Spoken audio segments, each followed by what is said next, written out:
Hello again, ladies and gentlemen. I'm Joe Hendy, the Android Authority app guy. After the intro, we'll take a much closer look at the new Google Music.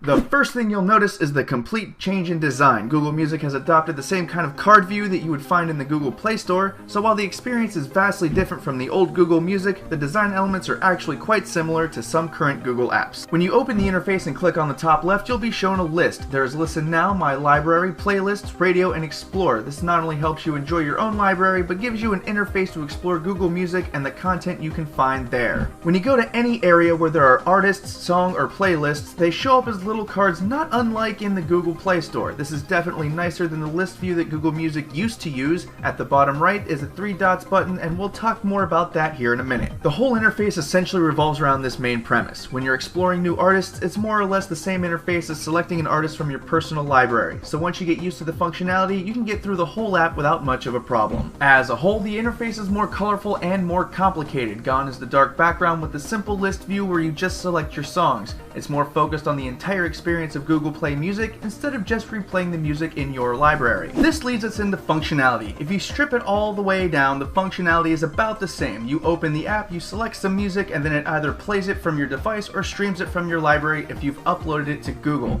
If you can still use the Play Music for everything that you could before, nothing has been removed. However, the big improvements come from all the additional stuff you can do. You can now browse music directly from the Google Play app rather than being required to open the Google Play Store and browse that way. So you no longer need 2 applications to get the full experience of Google Music. That said, the biggest change is how it rolls the personal Play Music experience and the Play Music Store all into a single experience. You cannot enter one part of the app without all the other parts following you. You'll be recommended music based on your playlists and radios, and you'll be shown your own music when exploring new stuff. The last basic feature we'd like to cover before we get into the paid stuff is the radio function. You can create radio stations based on an artist in your library, so if you like the band Local H, you can create a station and it'll play music from the same genre as Local H. You can also create stations based on albums, songs, and even genres. Of course, it would be irresponsible if we didn't mention the most talked about new feature of Play Music, the subscription service. For now, it's $7.99 if you sign up before June 30th, 2013, and presumably $9.99 a month after that.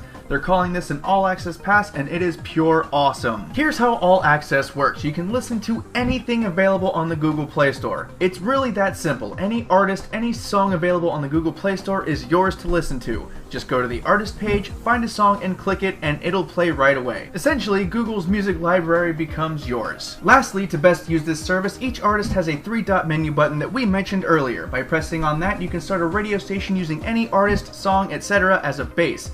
Thus, you can launch a radio station from anywhere and listen to music immediately. Overall, the new Play Music experience is amazing. It's finally grown up into a full-fledged Google service, and it's one that all music lovers can appreciate. Even without all access features, your library pops out at you in a way only Google can manage, and the design is a change so dramatic in a positive way that it makes the app fun to use again. With the All Access Pass, all bets are off. The way it's designed, you can literally blend your entire library with Google's entire library and not even notice. The whole app is your oyster to do with as you please. As stated earlier, this may not mean much to Spotify customers since Google doesn't have the 20 million tracks that Spotify does. But when Google expands their library to match that, Spotify will have a hard time convincing people to hang around. Once again, I'm Joe Hendy, the Android Authority app guy. Feel free to subscribe to our YouTube channel and check out our social media links in the video description.